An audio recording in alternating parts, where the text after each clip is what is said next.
Imagine you are in a nation where one moment you are standing on a gorgeous beach, only to continue walking and end up in a tropical rainforest or at the bottom of a volcano.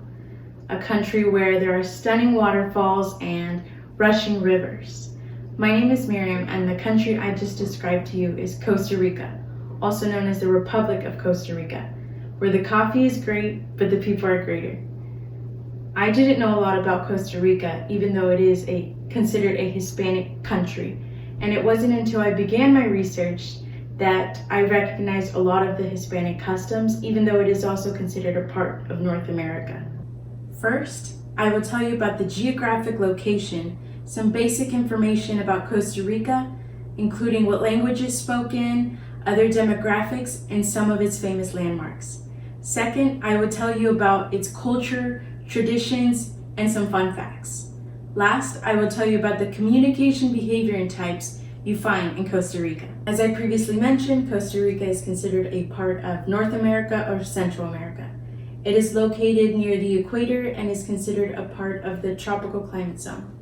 The main language spoken there is Spanish, and people refer to each other as ticos, a name given to them by neighboring countries because they end words with tico as opposed to the typical tito.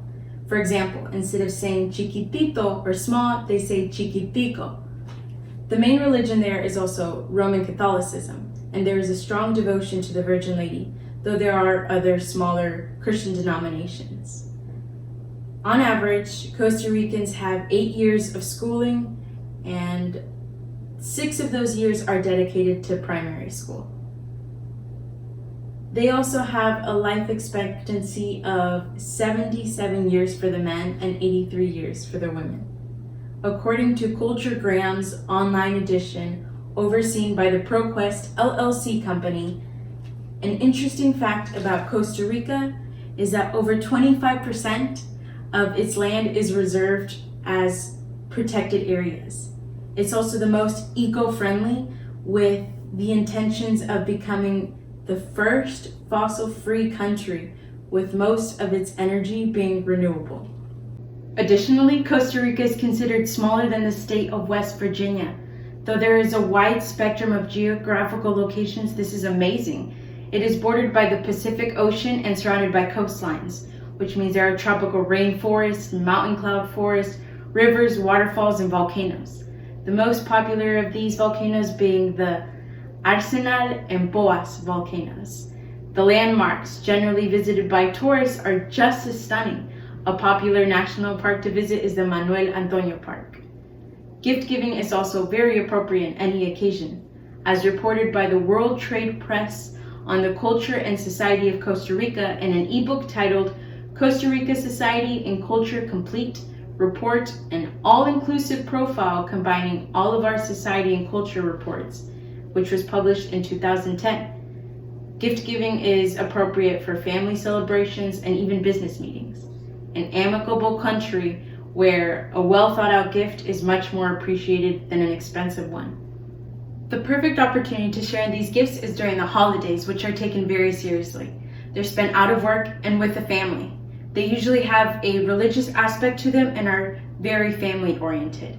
Costa Rica is such a rich culture with delicious foods, dazzling folklore, and wonderful music and instruments. The meals consist of breakfast and dinner spent with the family, which are the most important meals. The lunches are more rushed and reserved for business meetings, which include entertaining guests with a variety of subjects. A popular dish is the gallo pinto, which is a mix of rice and beans and is usually eaten during breakfast. In addition to my research, the Encyclopedia of Cultural Traditions, Volume 3, written by Maria Herrera Sovic, the section read Costa Rica and its Folklore, reports that Costa Rica owes a lot of its art to its geographical location and to the spiritual life centered around the Virgin of Los Angeles. Everyone is expected to be treated with respect regardless of social class. This traditional respect is determined by the belief that some things are determined by God. Hand gestures are typical between men and women, handshaking when greeting each other. Women will also pat each other's left arms, and if they're more comfortable with each other, they will kiss each other's cheeks. Men also do not put their arms around each other, as is typical in other Latin American countries, but not in Costa Rica. Hand gestures are also very typical in expressing oneself, with or without verbal communication. Eye contact is also very important when discussing serious matters. The environment is very relaxed and people have a flexible concept of time. In social events, it is common to arrive late, but when it comes to business, Costa Ricans are known to be the most punctual in all of Central America. Costa Ricans love to socialize, and it is typical of them to invite each other over, though it is important to distinguish when they are being serious or when they're just being polite. Close friends are the only ones who end up dropping by unannounced. Like I mentioned before, it is common for a guest to bring something, a gift, to mark the occasion, such as wine, flowers, or a plant. When it comes to business meetings, it is more appropriate to bring a pen or such. The attitude and customs of Costa Ricans greatly has to do with them being isolated during the colonial period, as they developed a greater sense of independence. First, I told you of some really essential information on Costa Rica, including its location. Second, I told you of its rich culture and some really fun facts. Lastly, I told you of the communication behavior you'll find there. Costa Rica is a country that is not only eco-friendly, as they do everything to protect their beautiful land, but also people-friendly, as they treat you as one of their own.